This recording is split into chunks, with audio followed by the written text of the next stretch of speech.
Welcome to the Courtroom Chronicles Trials of South Africa. My name is Busisiwe Mohapi. If you're joining us for the first time, welcome to our channel. And today I want us to talk about something, guys.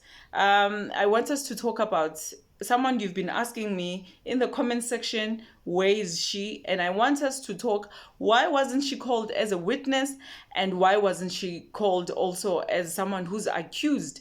Who is she? I'm talking about uMakalima. Why are they calling her uMakalima? It's because she's Lima's mother.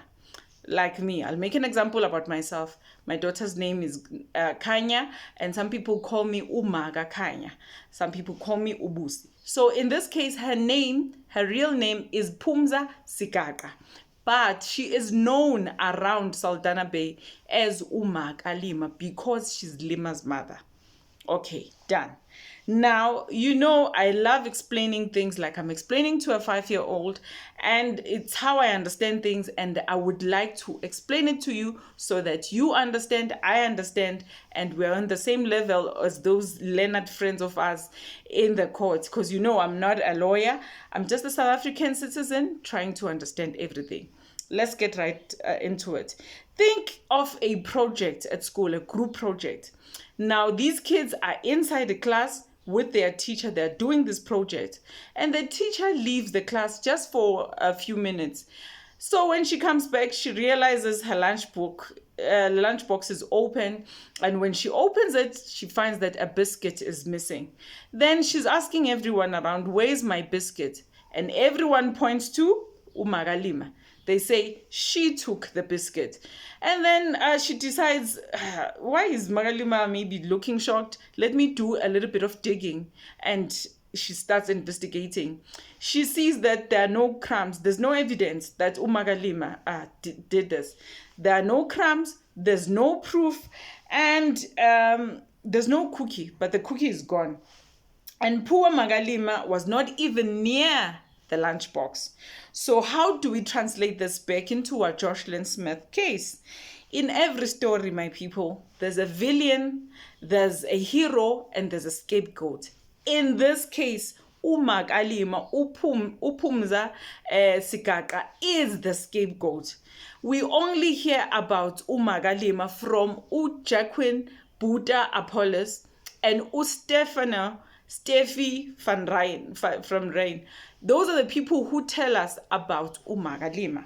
So I want us to come back and let's rewind a little bit. So when Jocelyn disappeared, guys, the community was livid. They wanted to know, where is this child? Who took this child? And we need answers.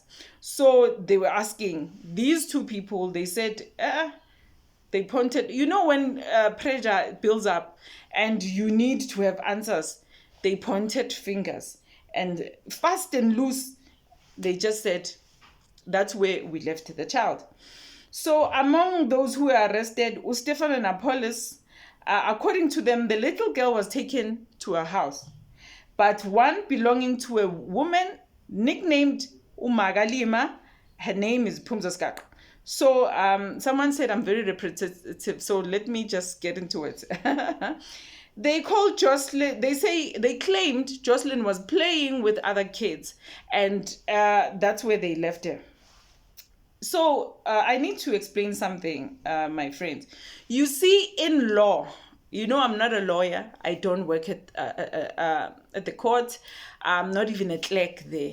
I'm just a citizen who's a South African citizen, trying to understand the law, why we have so much injustice, what happens in these courts. And I've created a channel, and now I'm explaining it to the masses. And in law, this is what happens. It is not enough to name drop. You can name drop, but we need evidence. We need evidence. We need CCTV footage. We need witnesses, phone records. You can think of quite a few things. So when investigators followed this trial, they said there's a trail, not this trial, a trail. They followed this trail. All they found was dust and hearsay. Just people saying things, and they just found dust, nothing tangible to say uMakalima is implicated and they had no choice but to let uMagalima go, because she was initially arrested with Kelly, Buddha, and Stefano, and she was the fourth one also there. And they let her go, seeing that there's no evidence that is linking her to all of this. So what happened next? She was cleared of all charges. The same way that student we spoke about in the beginning that was pinned with stealing the cookie, and some of the people stole the cookie, shared it among themselves, and then they pointed fingers to uMagalima. That's trying to justify themselves and lying about it. So in real life, there are no gold stars for proving your evidence. You won't get any gold stars for that. So yeah, imagine being named, guys, in one of the biggest cases in South Africa, and you are named in a child abduction case. Such a big case, guys. We're not talking about someone who stole oranges next door, or they were found at Pick n Pay to have stolen chocolate. We're talking about something that everyone is talking about in South Africa, and your name is being spoken about there. uMagalima Phumza Skaka, that's her name. It's implicated. She was splashed on the headlines, and then quietly she was let go. Ne? Yeah. So in this courtroom chronicles, uMagalima is the woman who was caught in the crossfire. So there was firing this side and this side, and she was just caught in between. Not because of what she said, guys, but because someone else needed a shield. Someone needed to put a shield, and the law for once listened to what was being said and wanted to put things together, and they didn't find any evidence. So yeah, guys, let me know in the comment section, do you think that the law moves fast enough? When I say, do you think it moves fast enough, in terms of uMagalima's case, ne?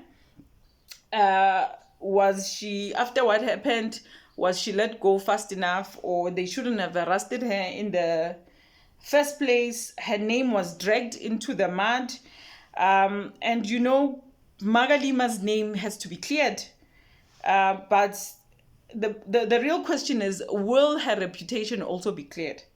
Because whenever we talk about this case, we put her in there.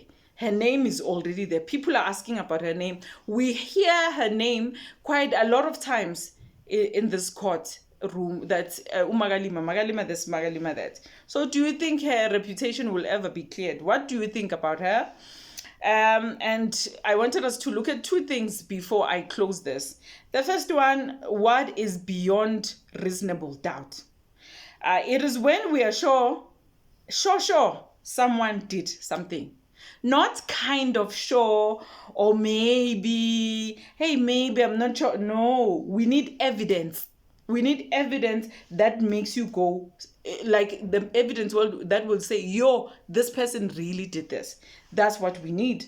It's like finding your brother's fingerprints in a cookie jar. They are all gone.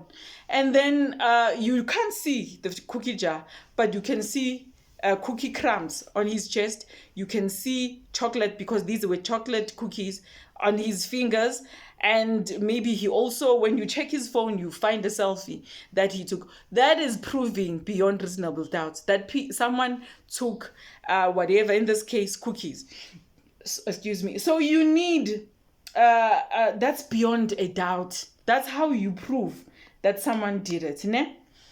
There must not be questions and saying, Mara, someone else came in. You saw the evidence. That is reasonable doubt, ne? And the second one I want us to look at is, why do police arrest people? Police arrest when they believe a crime might have happened and think you might be the one who did it. They don't need to be 100% sure, guys. They don't need that. They just need enough to investigate. So you might be arrested and it is found that you are innocent. So that is why they arrest people. There has to be some sort of evidence. Someone saw you do it. You were last seen with the missing person. In this case, uMagalima was last seen there had to be evidence that she was last seen with Jocelyn, because her shack was turned upside down. They checked, guys, they didn't get anything. So your phone must show some weird messages if there was a phone involved.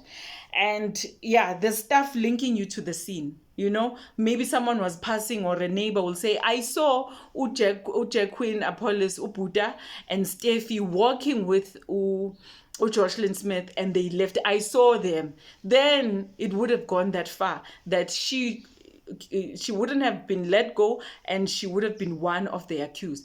But it was just hearsay, a scapegoat. She was just pointed, and upon investigation, Captain Lombard said, we didn't find anything else, and they let her go. So yeah, that's what you need. Okay? What type of evidence do you need? Like I said, you need CCTV footage, not Facebook comments. They won't do. We are not looking for Facebook comments. We are not looking for what we think as the public, that yeah, she must also go, and the police will listen to that. No, they don't do that. They need evidence, is proof, something tangible. Someone saw something, CCTV footage, witnesses saw you, phone records, forensics like DNA. We need something that will prove that something is suspicious here. And if there's no proof, there's no case. Because in courts, I think Uguti, she did it, doesn't work. It's not enough. They want facts, and they want hard ones. So that's the end of for now. We end our video here, this episode here.